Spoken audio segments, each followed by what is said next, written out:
নমস্কার দর্শক, সংবাদ আবির্ভাবের গুরুত্বপূর্ণ সংবাদে আপনাদের সকলকে স্বাগত। আমরা প্রত্যেক দিনের মতন আজকেও একটি গুরুত্বপূর্ণ সংবাদ আপনাদের সামনে তুলে ধরব।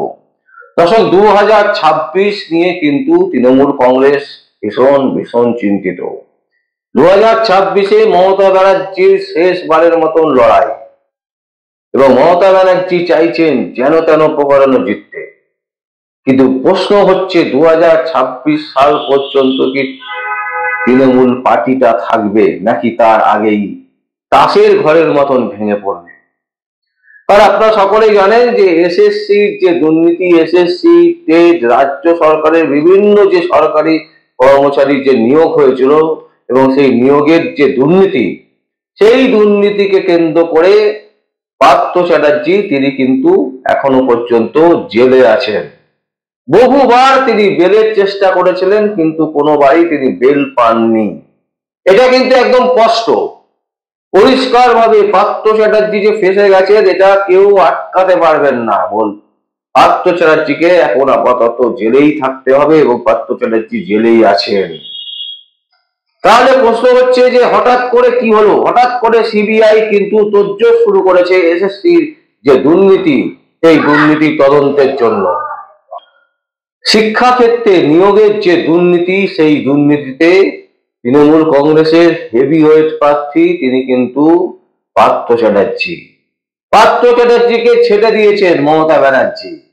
মমতা ব্যানার্জি মুখেও তার নাম নিয়ে আসেন না, তার কারণ পার্থ চ্যাটার্জির নাম মুখে আনলেই মমতা ব্যানার্জিকে যদি চেপে ধরে। কিন্তু প্রশ্ন হচ্ছে উল্টো, প্রশ্ন হচ্ছে সিবিআই কিন্তু এখন আবার তৎপর হয়েছেন, এবং সেই তৎপরতার সাথে সিবিআই যখন তৎপর হয়েছেন, সিবিআই যখন তদন্ত শুরু করেছেন, আবার তোড়জোড় শুরু করেছেন, তাতে দেখা যাচ্ছে যে পার্থর অফিসের সিসিটিভিতে তৃণমূল নেত্রীর ফুটেজ স্পষ্ট। রাত হলেই নেত্রীর খেলা শুরু হতো। এবার কি তাহলে মাথা সিবিআই জালে আসবে?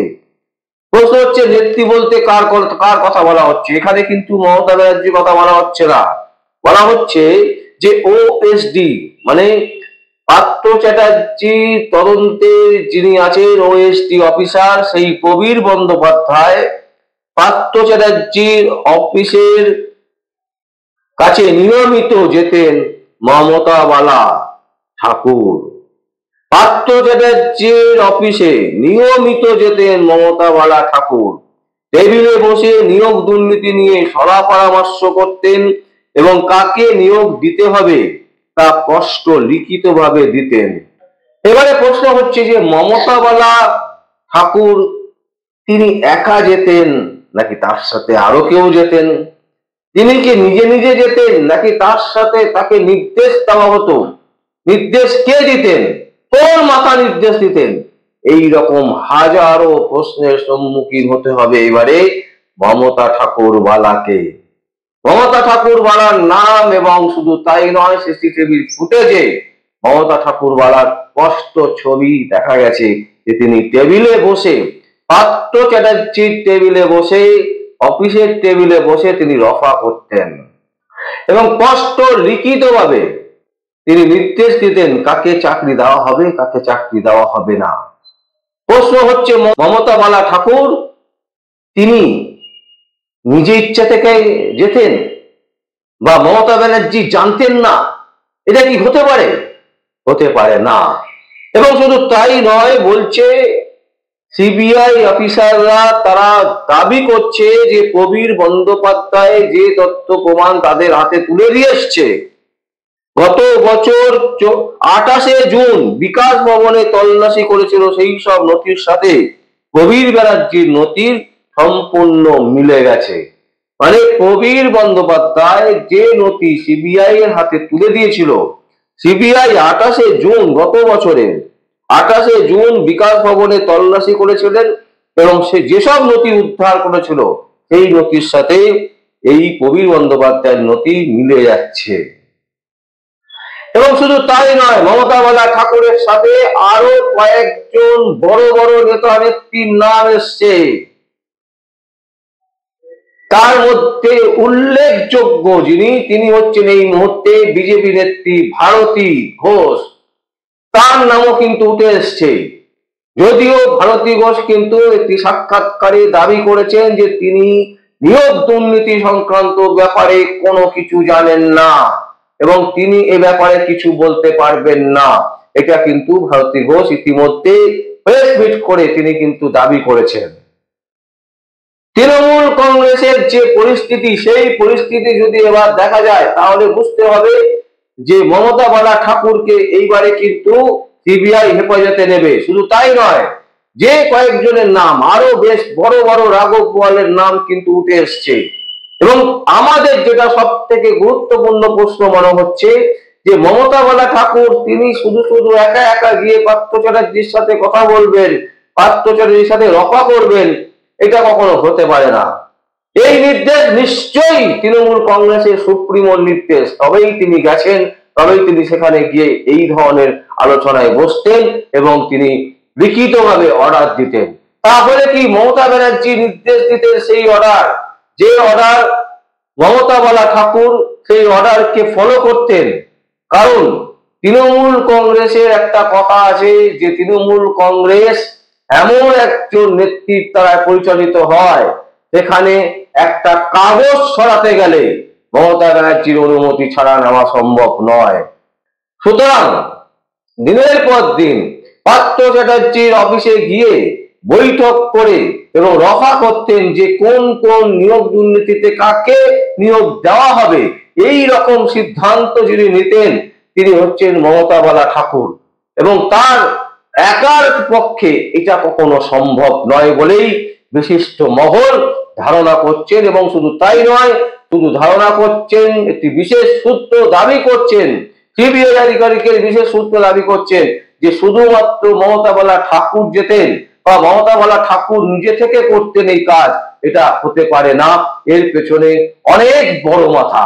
সেই বড় মাথাকে আমরা বলছি পরিষ্কার, মুখ্যমন্ত্রী মমতা ব্যানার্জিকে যদি জেরা করা হয় তাহলে কিন্তু পুরো ঘটনার তদন্তের সম্পূর্ণ আসল উদ্দেশ্য কি ছিল এবং কারা কারা জড়িত ছিল, কে কত টাকা পেয়েছে, পুরো তথ্য প্রমাণতে আসবে যদি মমতা ব্যানার্জিকে গ্রেপ্তার করে জিজ্ঞাসাবাদ করা হয়। আমরা জানি না কবে সিবিআই তাকে গ্রেপ্তার করবেন, কোন দিন করবেন, নাকি মমতা বালা ঠাকুরকে এখন গ্রেপ্তার করে ডেকে নিয়ে এসে তাকে জিজ্ঞাসাবাদ করার পর তাকে গ্রেপ্তার করা হবে এবং তার কাছ থেকে বের করা হবে মমতা ব্যানার্জির নাম। মমতা ব্যানার্জির নাম এখনো পর্যন্ত শিক্ষা দুর্নীতি ক্ষেত্রে সেইভাবে উঠে আসেনি। উঠে এসছে অভিষেক ব্যানার্জির নাম, বারবার করে অভিষেক ব্যানার্জির কোম্পানি লিপস অ্যান্ড বাউন্সের নাম উঠে এসছে, কিন্তু মমতা ব্যানার্জির নাম এখনো সেইভাবে উঠে আসেনি। কেন? প্রশ্ন হচ্ছে বারবার করে যেখানে দেখা যাচ্ছে বড় বড় নেতা নেত্রীদের নাম জড়াচ্ছে, বড় বড় নেতা নেত্রীদেরকে পরিচালনা করতেন মমতা ব্যানার্জি, তাহলে মমতা ব্যানার্জির নাম উঠে আসছে না কেন? সেদিকেও সিবিআই কিন্তু নজর দিচ্ছেন।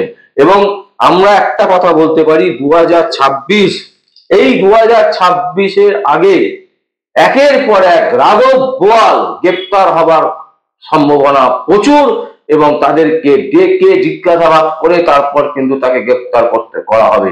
এবং এই নামের তালিকায় কিন্তু অভিষেক ব্যানার্জিও বাদ নেই। 2026-এর আগে মানে 2026 পড়বে, তার সাথে সাথে অভিষেক ব্যানার্জিও কিন্তু গ্রেপ্তার হতে পারেন। লিপস অ্যান্ড বাউন্স কোম্পানির যে তছরূপ দুর্নীতি কেলেঙ্কারি, সেই কেলেঙ্কারির ইয়েতে কিন্তু গ্রেপ্তার হওয়ার সম্ভাবনা প্রবল।